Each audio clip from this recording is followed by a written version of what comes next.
3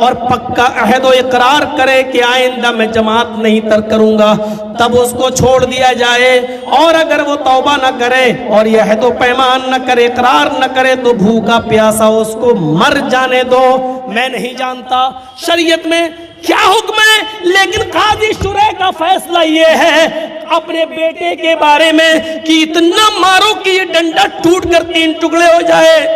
میرے بھائیوں، تصور کر سکتے ہیں، نماز تو اس نے پڑھی تھی، صرف جماعت چھوٹ گئی تھی تب یہ فیصلہ۔ جماعت چھوٹ گئی تھی، نماز تو پڑھی تھی اس نے، جماعت چھوٹ گئی تھی تب یہ فیصلہ ہے۔ ہم اور آپ تو جمعے ہی کے دن پڑھتے ہیں، ہمارے اور آپ کے بارے میں فیصلہ پھر کیا ہونا چاہیے؟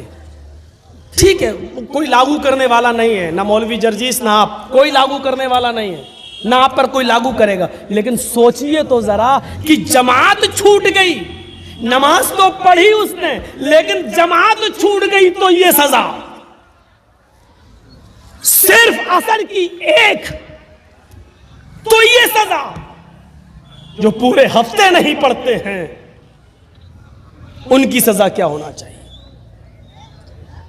کوئی کیرم بورڈ کھیلنے میں لگا ہے، کوئی میچ کھیلنے میں لگا ہے، کوئی کھل جوتنے میں لگا ہے، آسان ہو رہی۔ اور یہ انہوں نے اپنے بیٹے کے بارے میں، اب ذرا اس حدیث پر بھی آ جائیے۔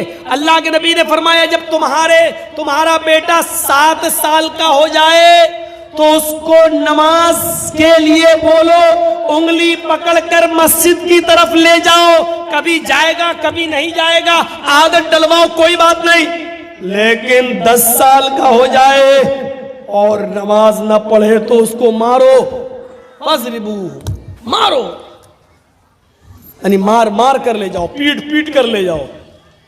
جس کا بیٹا 10 سال کا ہو نماز نہ پڑھے تو باپ مارے، اور جو باپ 50 سال کا 40 سال کا ہو وہ نماز نہ پڑھے تو اس کو کون مارے؟ دادا وہ تو مر گیا، وہ تو قبر میں پہنچ گیا۔ اللہ نے یہاں کہا ہی نہیں کہ نماز پڑھو، الذین یقیمون الصلاۃ، نماز قائم کرو، یہ ہے نماز کا قیام، یہ ہے نماز۔ کہاں ہے ہم اور آپ؟ حضرت عمر فاروق کو جب خنجر مارا گیا نماز کی حالت میں، فجر کی پڑھا رہے تھے، ابو لولو نے، فیروز نے جب خنجر مارا تو خنجر نکالا تو ان کا خون اتنا بہ گیا کہ وہ غشی کھا کر گر پڑے، اور ایک صحابی نے اس کے اوپر چادر پھینکی ابو لولو پر، وہ پھسل گیا، گرا۔ اس نے سوچا کہ اب ہم نہیں بچیں گے، عمر پر حملہ کرنے کہ جرم میں اب ہمیں بھی قتل کیا جائے گا، تو اس نے وہ خنجر اپنے پیٹ میں مار کر آتم ہتیا کر لی، مر گیا۔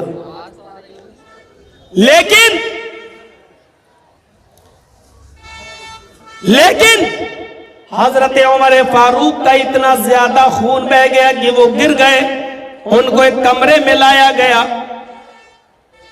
فجر کی نماز کے بعد، سورج نکلنے کے بعد تقریباً ان کو ہوش آیا تو طبیب ان کے پاس بیٹھے ہوئے تھے، ڈاکٹر حکیم لوگ، اس زمانے کے جو طبیب تھے وہ ان کے پاس بیٹھے ہوئے تھے۔ ان کو طبیب کہہ رہے تھے کہ ان کو شہد پلاؤ، بھائی شہد میں شفا ہے تو شاید مل جائے۔ شہد پلایا جا رہا ہے، لیکن شہد وہ پیتے تھے، منہ میں ڈالا جاتا تھا، لیکن زخم اتنا گہرا تھا، موطا امام مالک پڑھیے، وہ شہد پیٹ کے راستے سے باہر نکل جاتا تھا۔ ان کو کہا گیا دودھ پلاؤ، دودھ وہ پیتے تھے، پلایا جاتا تھا، وہ دودھ پیٹ کے راستے سے باہر نکل جاتا تھا۔ ان سے کہا جاتا تھا پانی پلاؤ، پانی جو چیز کھلائی جا رہی ہے، پلائی جا رہی ہے، وہ پیٹ کے راستے سے باہر نکل رہی ہے۔ ایک صحابی وہیں بیٹھے ہوئے تھے، ان کی آنکھوں میں آنسو تھے۔ حضرت عمر نے ان سے پوچھا کہ یہ کیا بات ہے؟ کہا امیر المومنین، آپ کی پہلی رکعت تھی، پہلی رکعت میں ہی اس نے خنجر مارا اور خون اتنا گرا کہ آپ زمین پر گر گئے۔ میں سوچ رہا ہوں اس حالت میں آپ نماز کیسے پڑھیں گے؟ ابھی آپ نے فجر کی نماز ادا نہیں کی، پہلی رکعت ہی میں گر گئے، ابھی تو آپ کی دونوں رکعتیں باقی ہیں۔ حضرت عمر فاروق نے کہا کیا میں نے نماز نہیں پڑھی؟ کہا نہیں، پہلی رکعت میں۔ کہا پانی لاؤ، جلدی سے وضو بنایا، لوگوں سے کہا کہ مجھے کھڑا کر دو، ان کو اٹھا دیا گیا، پیٹ پر کس کے کپڑا باندھ لیا، اور پھر انہوں نے کھڑے ہو کر نماز پڑھی، اس حال میں بھی کھڑے ہو کر نماز پڑھی۔ پوچھنے والے نے پوچھا امیر المومنین آپ نے تو اس حال میں نماز پڑھ لی، لیکن آپ کے بعد اگر کسی کی یہ کنڈیشن ہو جائے، کسی کا یہ حال ہو جائے، اس کا پیٹ پھٹ جائے، کھانا پانی دوا سب پیٹ سے نکلنے لگے اور نماز کا وقت ہو جائے تو وہ کیسے نماز پڑھے گا؟ حضرت عمر فاروق نے کہا جب ہوش میں آئے گا تو اس پر نماز فرض ہے، اس کو پڑھنا پڑے گی۔ کہا کیسے؟ کہا لیٹ کر پڑھے گا، بیٹھ کر پڑھے گا، کھڑے ہو کر پڑھنے کی طاقت نہ ہو تو بیٹھ کر پڑھے گا، اور بیٹھ کر پڑھنے کی طاقت نہ ہو تو لیٹ کے پڑھے گا، کروٹ سے پڑھے گا، اشارے سے پڑھے گا، ہونٹ ہلا ہلا کر نماز کی دعائیں پڑھے گا، لیکن پڑھے گا۔ کہا امیر المومنین چلیے بات مان لی، لیکن اگر اس حال میں کوئی چھوڑ دے، اس حال میں جس کا پیٹ پھٹ جائے، کھانا پانی پیٹ سے نکلنے لگے، اس حال میں اگر وہ نماز نہ پڑھے تو اس کے بارے میں آپ کا کوئی حکم ہے، کوئی فتویٰ آپ جاری کریں گے؟ فرمایا ہاں، اگر وہ ہوش میں اور پیٹ پھٹ گیا ہو، کھانا پانی بھی پیٹ سے نکل رہا ہو، جو چیز کھاتا ہو پیٹ سے نکل جاتا ہو، لیکن ہوش میں ہو اور نماز کا وقت آ جائے تو اس کو نماز پڑھنا پڑے گی۔ ہوش میں آنے کے بعد بھی اگر اس نے نماز نہیں پڑھی، نماز ترک کر دی تو لا حظ فی الاسلام لمن ترک الصلاۃ، یہ ہے موطا امام مالک کے الفاظ، لا حظ فی الاسلام لمن ترک الصلاۃ، اس کا اسلام کے اندر کوئی حصہ نہیں ہے جو اس حال میں بھی نماز چھوڑ دے۔ اس حال میں اگر نماز چھوڑ دے تو مسلمان میں اسلام کے اندر اس کا حصہ نہیں۔ ہم اس حال میں چھوڑ رہے ہیں، یہ کنڈیشن میں بھی نہیں چھوڑی جا سکتی ہے۔ ہماری کنڈیشن تو اچھی خاصی ہے،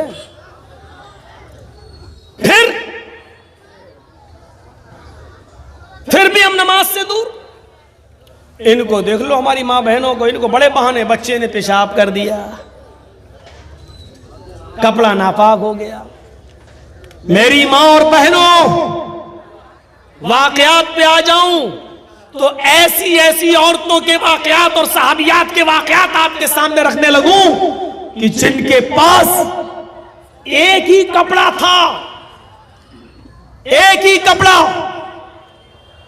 جب نماز پڑھنے کے لیے شوہر فجر کی مسجد میں جاتے تھے تو اس عورت کی چادر جو پہنتی تھی وہ لے کر جاتے تھے، اور نماز فجر پڑھنے کے بعد جب گھر پہ آتے تھے تو اپنی بیوی کو وہ چادر جب دے دیتے تھے تو ان کی بیوی پھر اس چادر میں نماز پڑھتی تھی، نماز ادا کرتی تھی، اور پوری زندگی وہی ایک چادر میں گزاری۔ تم کون سے بہانے کرتی ہو؟ بچے نے پیشاب کر دیا، کپڑا ناپاک ہو گیا، ایک ایک چادر میں نمازیں پڑھی گئی، اور مرد نے بھی اور عورت نے بھی، شوہر نے بھی اور بیوی نے بھی۔ ہم کہاں ہیں؟ پڑھیے تذکرہ صحابیات، پڑھیے صحابہ کرام اور صحابیات کی زندگی، تب آپ کو ملے گا الذین یقیمون الصلاۃ وَمِمَّا رَزَقْنَاهُمْ يُنْفِقُونَ، اور اللہ نے جو تمہیں رزق دیا ہے اس میں سے خرچ کرو۔ نماز کا قائم کرنا اور اللہ کے دیے ہوئے رزق میں سے خرچ کرنا۔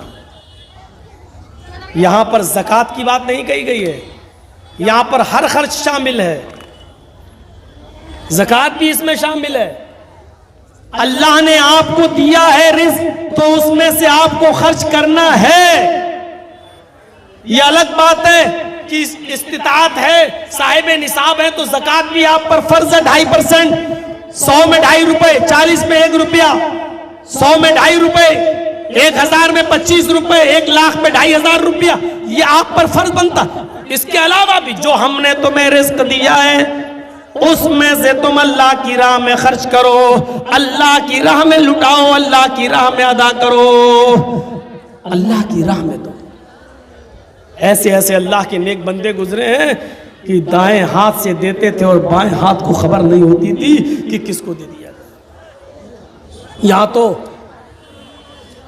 چیخنا پڑتا ہے، چلانا پڑتا ہے آپ کے سامنے، شیخ امان اللہ مدنی آئے، انہوں نے بھی چندے کی درخواست کری، توحید صاحب آئے، انہوں نے بھی چندے کی درخواست کری، موسیٰ صاحب ہیں، انہوں نے بھی چندے کی درخواست کری، اور صرف بہار کی سرزمین پر یہ دن دیکھنے کو ملتے ہیں کہ مولانا جرجی صاحب 10 منٹ مصافحہ کریں گے۔ اس لیے بہار دھیرے دھیرے میرا چھوٹتا جا رہا ہے اور بنگال ہم زیادہ پکڑتے جا رہے ہیں۔ 9 بجے پروگرام ملتا ہے، 11 بجے ختم، آرام سے آدمی سوئے اور فجر میں اٹھ جائے۔ میں آپ کے علاقے کی بات نہیں کر رہا ہوں، بہار میں یہی سسٹم ہے، 1 بجے 2 بجے ٹائم دیں گے، پوری رات ادھر بھی نہیں سو پائے، پوری رات آدمی کو بتائیے بامبے سے چلنا اور پھر دلی آنا، پھر دلی سے دوسری فلائٹ پکڑ کے باگڈورا آنا، اور باگڈورا سے پھر 5 گھنٹے کا سفر دوسرے راستے سے لاتے ہوئے پھر یہاں آنا، اور یہاں آتے ہی کہہ دیا جائے کہ ابھی 1 کپ چائے بھی نہیں، پہلے اسٹیج پر 2 منٹ کے لیے اپنی شکل دکھانے چلیے، نہ پیشاب نہ لیٹرین نہ شکل دکھانے چلیے۔ تصور کریے آدمی ہے یار، کوئی جنات نہیں ہوں میں جنات نہیں ہوں۔